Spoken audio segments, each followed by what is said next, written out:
finally talk about the twist. Now people have seen the show. Yeah.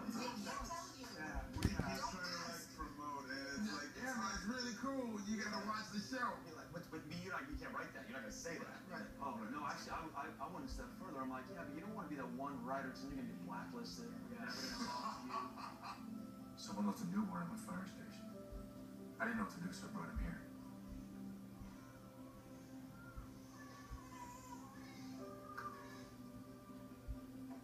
Smoke. It's a big part of obviously the script and why all these great actors kind of wanted to do it and why we got it to make a TV show. But then you shoot it and you're like, it's this weird kind of come to Jesus moment where you're like, is this gonna work? Like, did this work?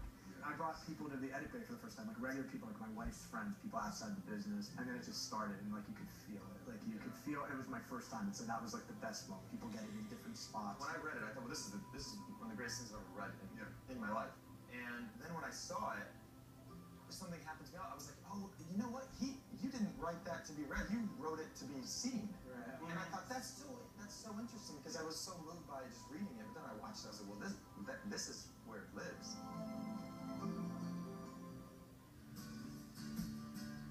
I just turned 40 when I was writing it. When I started thinking about it, I think I was like 36, 37, thought about it for like a year or two, maybe like 37, 38. And I started thinking what an interesting, weird time in life it was for people when they're in their late 30s, you know, and how I could have all these friends who I went to high school with who were all exactly the same age as me, and our lives were so different. Some of us were married, some of us were never married, some had grown children, some never had kids, divorced, dead parents, alive parents. That was kind of the start point.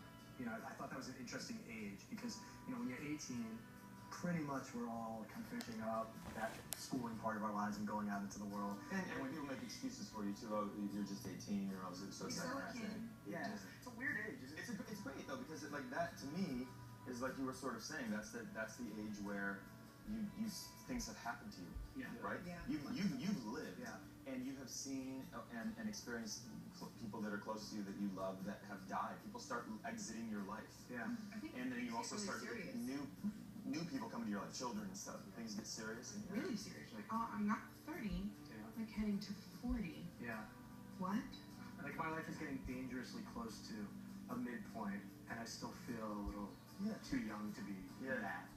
We're 36. We're officially late 30s. Like, we are deep in the threes. When I first read the script, I was like, this is me. Like, my life and Kate's life was like parallel. I was an assistant. I kind of was in the shadows of someone else. So I was like, I have to have this. For many reasons, but aside from like, I really, like, this is my life. Yeah.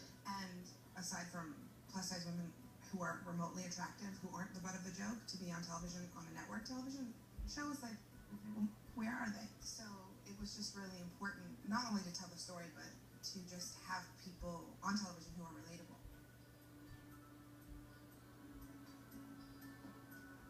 We all have something that we're sort of ashamed about, whether we don't have a relationship with our family, whether it's weight issues, whether it's not fulfilling what we really feel that we're capable of, that could be going through the woes of, do we have kids, do we not have kids, and then having kids, and that everybody can relate to that vein of, gosh, I'm not proud of this, but I want to be, and I want to have that. Yeah. So.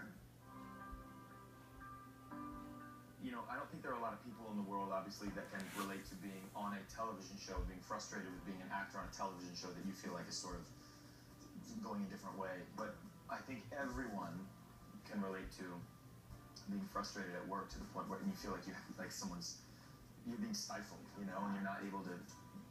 It's not what you thought it was going to be, and everybody has this idea that, well, once I take that job, I know what it is now, but when I get in there, I'll be able to change things around a little bit. People do that in relationships too. It just never works. You don't get to ever reach that full potential that you know that you're capable of.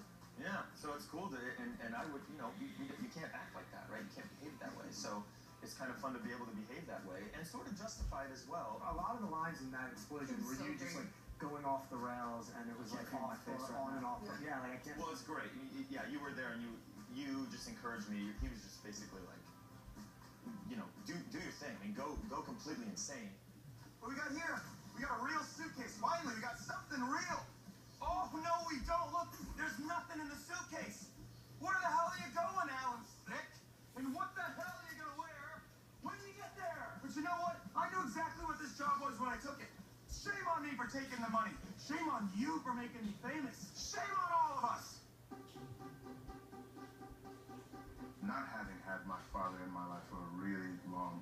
passed away when I was 10 years old. And so the idea of everything being sort of going for this person. Randall has this job and this beautiful family, gorgeous home, and everything is just right. But he has this hole, you know, and trying to fill that hole. My, you must be tense. I should have called. I didn't know how to say it out loud. I have no explanation, baby. He left me at the fire station, and I invited him into our home. Oh my God, baby, you're cracking up. Daddy, what's happening? So me, I got 2 kids and lovely wife, all of that happening, you know, and a wonderful job. But I say to myself, like, man, if my dad were here right now, like, how cool would that be for him to meet his grandchildren?